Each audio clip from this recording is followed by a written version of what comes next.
So there you see prosecutors asking for the death penalty for Aileen Wuornos for her crime, her murder. Let me turn quickly to my guest this morning. I'm joined by Robert ALTCHILER, and again, he is a very good friend of mine. Very happy to have him with me. It's been a while since you've been here. He's a criminal defense attorney and also an adjunct professor of trial advocacy at Pace University. So I want to thank you very much for being with me, man. Thanks for having me. All right, good to see you again. Let's start off by just trying to get to the heat of the heart of this thing, and that is basically, you know, this case is a single murder, but the bottom line is, as a defense attorney, you'd be representing someone who prosecutors and pretty much the press considers a serial killer. Very serious. Is there a difference in the way you approach the case as a result? There's a difference, one, because of the publicity, which you have to minimize at every corner, but it's also harder to defend a case like this because if you have a series of killings and the prosecutors are going to be allowed to introduce evidence of those killings, you obviously have to fight not only each of the battles concerning each of the murders, but also the suspicion, the strong suspicion and the inclination that the jurors will have to think, well, there is smoke here, so there must be fire. So yes, it's much more difficult. Yeah, the deal is also that it is a death penalty case, so I think also you'd be thinking as a defense attorney right off the bat that mitigating circumstances are going to play a big role in your case, because again, you do have to deal with this sort of heavy evidence that they have against her, both in terms of the individual case in front of her, but as well as those other cases that they might be able to bring in evidence of. You're right. I mean, you're fighting, this is a full-time job. You're fighting many battles at the same time. In this case, there is evidence of mitigation. There's also substantial evidence concerning the aggravating factors as well.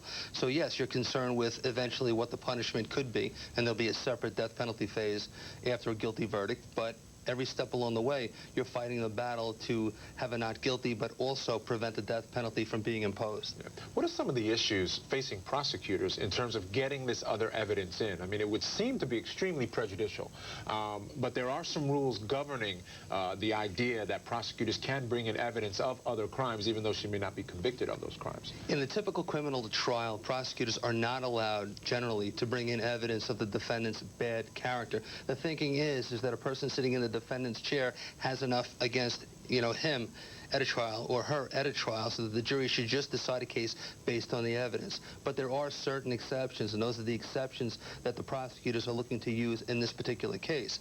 If there is a narrow theory of relevance tending to make that type of evidence important, a judge can allow it. Narrow theories of relevance, according to the United States Supreme Court, include if this other evidence tends to show the identity of the perpetrator, if it tends to disprove that it was actually a mistake or an accident, or, as is the case here, and they've gone many different theories here, but if it tends to show an MO or modus operandi.